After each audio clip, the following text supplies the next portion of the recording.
Chapter 2. The Man Who Was Going Nowhere.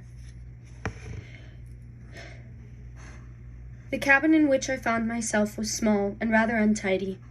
A youngish man with flaxen hair, a bristly straw-colored mustache, and a dropping nether lip was sitting and holding my wrist. For a moment, we stared at each other without speaking. He had watery gray eyes, oddly void of expression. Then, just overhead, came a sound like an iron bedstead being knocked about, and the low, angry growling of some large animal. At the same time, the man spoke. He repeated his question. "How do you feel now?" I said I felt all right. I could not recollect how I had got there. He must have seen the question in my face, for my voice was inaccessible to me.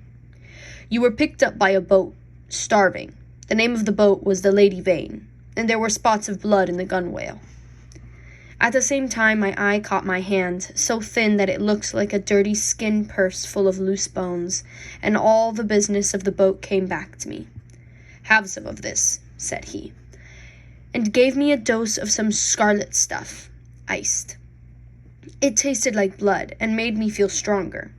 "You were in luck," said he, "to get picked up by a ship with a medical man aboard." He spoke with slobbering articulation, with the ghost of a lisp. "What ship is this?" I said slowly, hoarse from my long silence. "It's a little trailer from Arica and Callao. I never asked where she came from in the beginning. Out of the land of born fools, I guess.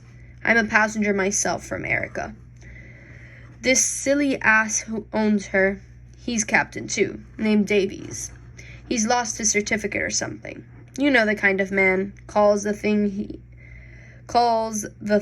the epicoquana of a silly infernal names, though when there's much of a sea without any wind, she certainly acts according."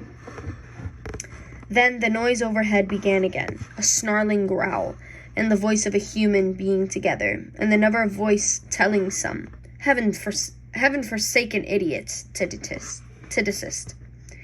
"You were nearly dead," said my interlocutor. "It was a very near thing indeed, but I've put some stuff into you now. Notice your arm's sore? Injections? You've been insensible for nearly 30 hours. I thought slowly. I was distracted now by the yelping of a number of dogs.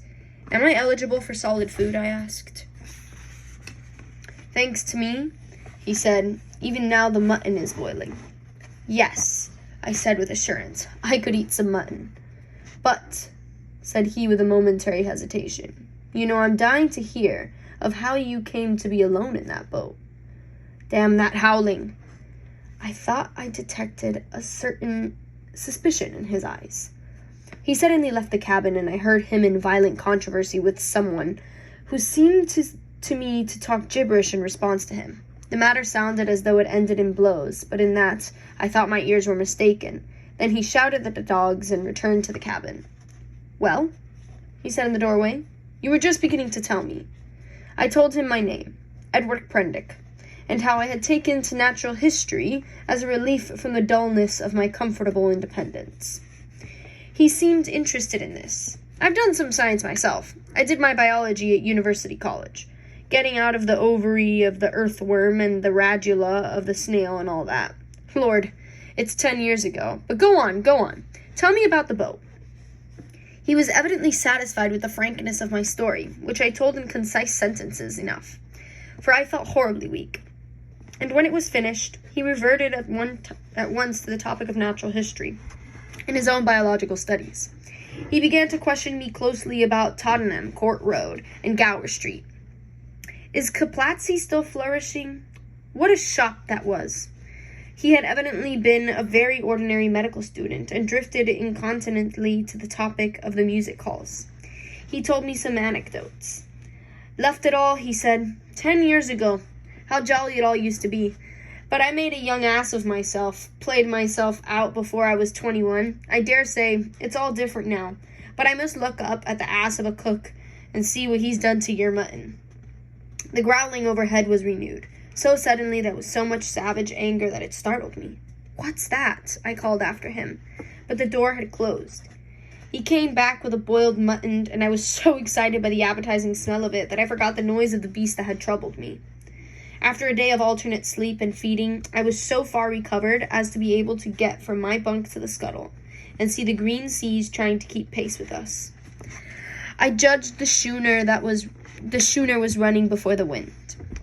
Montgomery, that was the name of the flaxen-haired man, came in again as I stood there, and I asked him for some clothes.